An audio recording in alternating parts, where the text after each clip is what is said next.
हिंदुस्तान के अंदर आने वाला राजस्थान एक वीर योद्धाओं की भूमि से पहचाना जाता है। उस भूमि में जिन्होंने अपनी मातृभूमि, धर्म और अपने सम्मान की रक्षा के लिए अपनी आन बान और शान को न्यौछावर करने वाले योद्धा महाराणा प्रताप जी थे। महाराणा प्रताप एक ऐसा नाम जो इतिहास के पन्नों में अमर हो गया। महाराणा प्रताप जी का जन्म 9 मई 1540 में कुंभलगढ़ पाली राजस्थान में हुआ। उनके पिताजी का नाम महाराजा उदय सिंह जी था और माताजी का नाम महारानी जीवंतबाई था। उदय सिंह जी सिसोदिया राजपूत राजवंश के थे। महाराणा प्रताप बचपन से ही निर्भीक और साहसी थे। उनमें योद्धा के गुण दिखाई देता था। उनको युद्ध करने की कला अच्छी लगती थी। वो तीर चलाना, बर्छी फेंकना, भाला का इस्तेमाल करना और तलवार से वार करना सब कुछ आता था। मेवाड़ के राजपूतों को अपनी जाति का अभिमान था। उनके लिए लड़ाई में लड़ के अपने प्राण भी गंवाना पड़े तो भी किसी के आगे नहीं झुकना, वो उनका सिद्धांत था। उस समय चित्तौड़ राजपूतों की गतिविधि का केंद्र बिंदु था। वो चित्तौड़ महाराणा के मन पवित्र स्थान था, मगर अफसोस उसी बात का था जो उन पर मुगलों की सत्ता थी। वो महाराणा से सहा नहीं जाता था। उस समय अकबर का साम्राज्य धीरे धीरे हिंदुस्तान में फैल रहा था।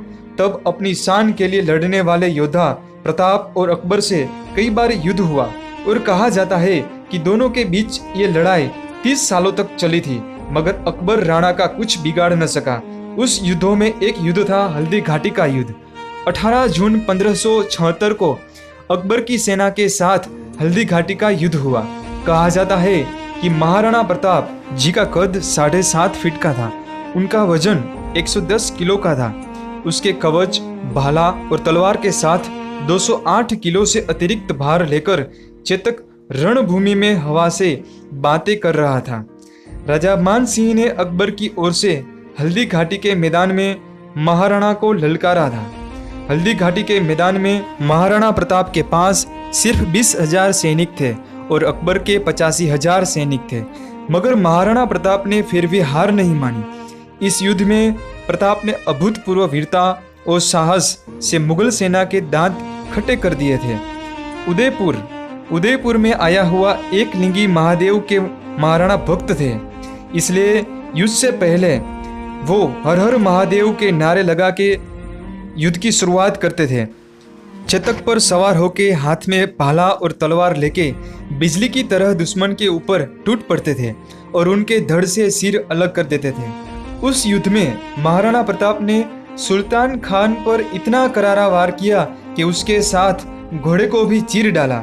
महाराणा चेतक के मुंह पर नकली हाथी की सूंड लगा रखते थे, जिससे दुश्मन के घोड़े और हाथी सोच में पड़ जाए कि ये क्या है। प्रताप का राम प्रसाद नाम का एक शक्तिशाली हाथी भी था जो दुश्मन की सेना को कुचल देता था। जब अकबर का कहने से उसको बंदी बनाया तो राम प्रसाद ने 28 दिन तक भूखे प्यासे रहकर अपना प्राण त्याग दिया, मगर कुछ भी नहीं खाया। अकबर ने सोचा कि जब हाथी भी मेरे सामने नहीं झुके तो महाराणा प्रताप कैसे झुकेगा।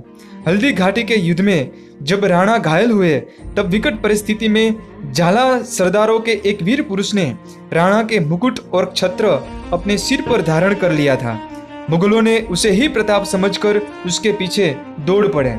इस प्रकार वो वीर पुरुष ने राणा को युद्ध क्षेत्र से निकल जाने का अवसर प्रदान कर दिया। इस युद्ध में राणा और चेतक दोनों घायल हुए थे। चेतक बहुत ही समझदार और स्थिति को पल में ही भांप जाने वाला घोड़ा था। जब मुगल सैनिक राणा के पीछे लगे हुए थे तब चेतक ने तेज रफ्तार पकड़ ली, लेकिन आगे रास्ते में 27 फीट लंबा पहाड़ी नाला बह रहा था। तब घायल चेतक ने अपनी स्वामी भक्ति को जीवित रखने के लिए वो फुर्ती से उसे लांघ गया। उसके बाद जख्मी चेतक की गति धीमी हो गई और आगे जाके गिर पड़ा। तब उनका भाई अकबर के पक्ष में लड़ा था, वो राणा के साथ आ गया।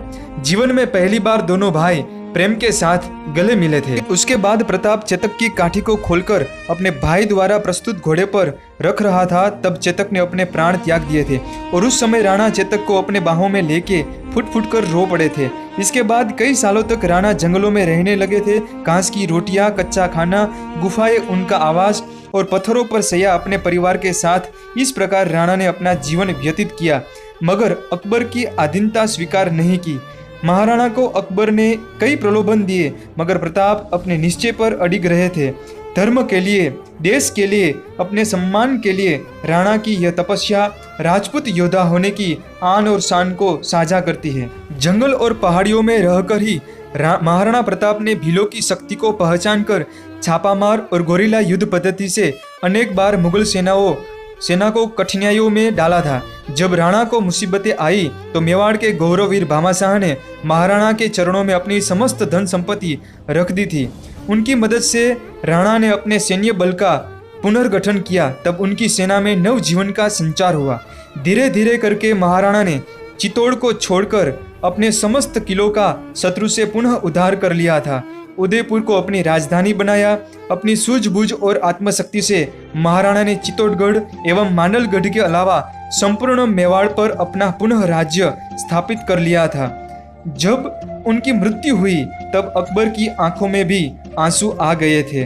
अकबर जीते जी महाराणा को ना ही मार सका और ना ही पकड़ पाया। महाराणा प्रताप ने अपने आत्मसम्मान को बचाए रखा और कभी भी अकबर की अधीनता को स्वीकारा नहीं और उनके सामने झुके नहीं। ऐसे थे हमारे महाराणा प्रताप जी। जब इब्राहिम लिंकन भारत दौरे पर आ रहे थे तब उन्होंने अपनी माँ से पूछा कि हिंदुस्तान से आपके लिए क्या लेकर आए। तब माँ का जवाब मिला कि उस महान देश की वीर भूमि हल्दी घाटी से एक मुट्ठी धूल लेकर आना, जहाँ का राजा अपनी प्रजा के प्रति इतना वफादार था कि उसने आधे हिंदुस्तान के बदले अपनी मातृभूमि को चुना। अपने मातृभूमि की रक्षा के लिए अपना संपूर्ण जीवन समर्पित करने वाले वीर योद्धा सम्राट महाराणा प्रताप जी को कोटि कोटि शत शत नमन। जय भवानी, जय माँ भारती।